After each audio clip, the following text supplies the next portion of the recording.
எல்லாருக்கும் வணக்கம்.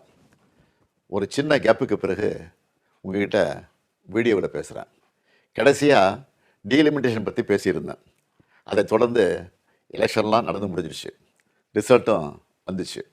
ரிசல்ட்டுக்கு பிறகு என்னவெல்லாம் நடந்துச்சு, என்ன நடக்குது எல்லாத்தையும் பார்த்துக்கிட்டு தான் இருக்கோம். 2 வாரமாக எல்லா வீடுகள்லேயும் நியூஸ் சேனல் தான் ஓடிட்டே இருக்குது. அந்த அளவுக்கு பரபரப்புக்கு பஞ்சமில்லாமல் போகுது. 2026 தேர்தல் முடிவுகளை எடுத்துக்கிட்டால் திமுக ஒரு பெரிய பின்னடைவை சந்திச்சிருக்கு. அதை நாம் ஏற்றுக்கிட்டு தான் ஆகணும்.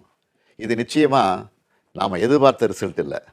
இதுக்கு அவர் காரணம் இவர் காரணம்னு யாரும் யார் மேலேயும் பழி போடாதீங்க.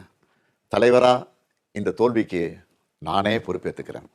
வெற்றி கிடைக்கும்போது எனக்குத்தான் அந்த கிரெடிட் வந்து சேருது.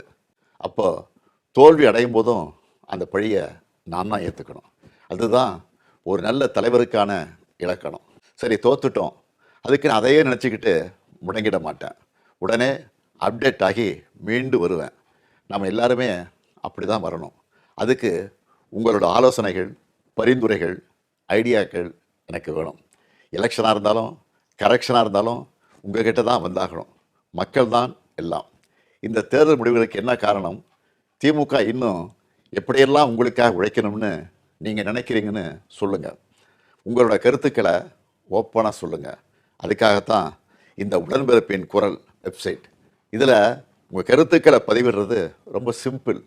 உங்கள் வாய்ஸ்லேயே பேசி கருத்துக்களை சொன்னீங்கன்னா அதுவே டைப் ஆகிடும்.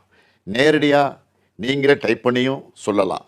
இல்லைன்னா நீங்கள் பேப்பரில் எழுதி அந்த ஃபோட்டோவை அப்லோட் பண்ணலாம், டாக்குமெண்ட்டாக அனுப்பலாம். உங்கள் கருத்துக்கள் எனக்கு வந்து சேர்ந்துடும்.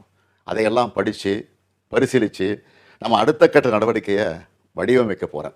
நம்மளோட அணுகுமுறை, சிந்தனை, செயல்பாடு எல்லாத்தையும் மாற்றி ஆகணும். காலத்துக்கு ஏற்ற மாதிரி எவால்வ் ஆகித்தான் ஆகணும். உங்கள் கருத்துக்களின் அடிப்படையில் டிஎம்கே 2.0 வரும்.